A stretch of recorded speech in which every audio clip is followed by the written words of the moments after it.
ओम नमः शिवाय। हर हर महादेव। सत्य सनातन धर्म चैनल पर आप सभी का स्वागत है। सावन मास के 25वें अध्याय की कथा। भगवान शिव बोले, हे मुनिश्रेष्ठ, अब मैं उत्तम पिठौरी व्रत का वर्णन करूंगा। सभी संप्रदायों को प्रदान करने वाला यह व्रत श्रावण मास की अमावस्या को होता है।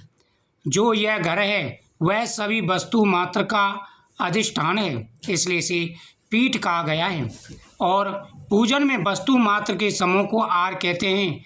अतः हे मुनीश्वर, इस व्रत का नाम इसलिए पिठौर है, यानी हमारा जो घर है उसे पीठ कहते हैं और पूजन को आर कहते हैं, इसलिए पिठौर कहते हैं।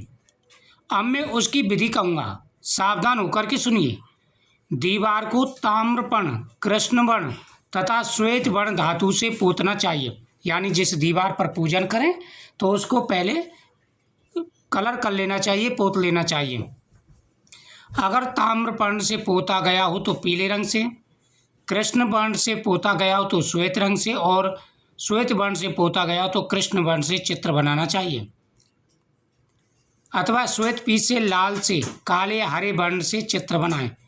मध्य में पार्वती सहित श्री शिवजी की मूर्ति अथवा शिवलिंग को बनाकर वितीर्ण दीवार पर संसार की अनेक चीज़ों का चित्र बनावे।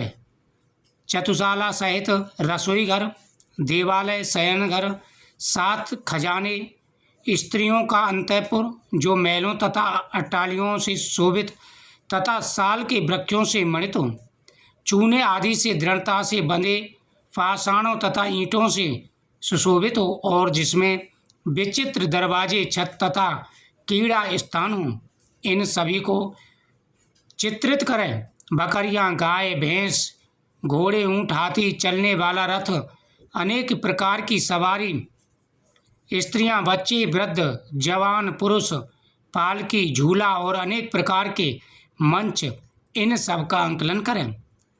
चारपाई, पलंग, बिस्तर, तकिया आदि, बिल्ली, मैना, अन्य और भी शुभ पक्षी, पुरुषों तथा स्त्रियों के अनेक प्रकार के आभूषण, बिछौने तथा ओढ़ने, जो वस्त्र हों, यज्ञ के लिए जितने भी पात्र हों, मंथन के लिए जो स्तंभ, 3 रस्सियाँ, दूध, मक्खन, दही, छाछ, घी, तेल, तिल, इन सभी को दीवार पर लिखें। गेहूँ, चावल, अरहर, जौ, मक्का, एक प्रकार का अनाज होता है, चना, मसूर, कुल्थी, मूंग, कंगनी, तिल, कोंदो, कातसी, नमक, अन्न, सवा, चावल, उड़द, ये सभी धान्य वर्ण भी अंकित करें। इस प्रकार से सारी चीज़ों को अंकित करना चाहिए। हे ऋषिवर, भिंदीपाल, तोमर, मुदगर, फरसा और साथ ही परिध, भुसुंडी, चक्र यंत्र आदि, जल यंत्र, दबात, लेखनी, पुस्तक, सभी प्रकार के फल, इनको अंकित करें। उन सभी को लिखना है। 16 उपचारों से इन सभी का पूजन होना चाहिए। पूजन में अनेक प्रकार के गंध, पुष्प, धूप, दीप तथा चंदन अर्पित करें। ब्राह्मण बालकों तथा सौभाग्यवती स्त्रियों को भोजन कराएं।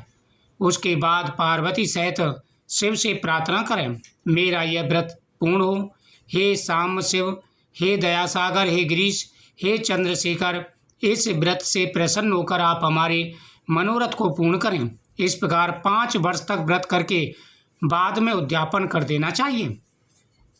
हे वत्स, इसके बाद आचार की पूजा करें और भूसी दक्षिणा दे। इसके बाद व्यक्ति इष्ट बंधुजनों तथा कुटुंब के साथ स्वयं भोजन करें। ऐसा विधान किए जाने पर मनुष्य सभी कामनाओं को प्राप्त कर लेता है। इस लोक में जो जो वस्तुएं उसे परम अविष्ट होती हैं, उन सभी को वह पा लेता है। हे वत्स, मैंने आपसे इस उत्तम पिठौरी व्रत का वर्णन कर दिया है। इस व्रत के समान सभी मनोरथों तथा सिद्धियों को प्रदान करने वाला और शिवजी की प्रसन्नता करने वाला अन्य कोई व्रत नहीं है, इसलिए सभी को यह व्रत अवश्य करना चाहिए। मनुष्य इस व्रत में दीवार पर जो जो वस्तु बनाता है उसको निश्चित रूप से पा लेता है।